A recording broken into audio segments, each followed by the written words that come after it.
In this video, I'm going to show you how to reset the oil life indicator on this BMW X5. Let's get into it.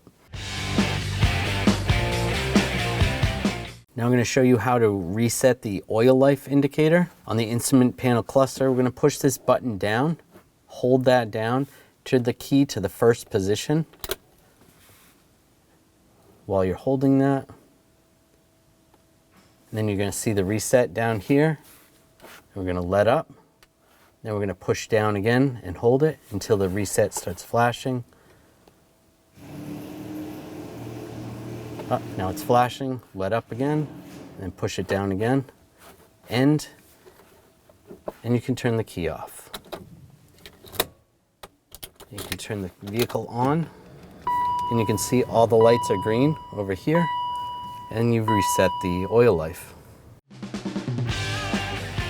When only the best will do, demand TRQ. The only company that lets you view before you do. TRQ is committed to offering the highest quality aftermarket auto parts that are engineered for peace of mind. Thanks for using and viewing with TRQ.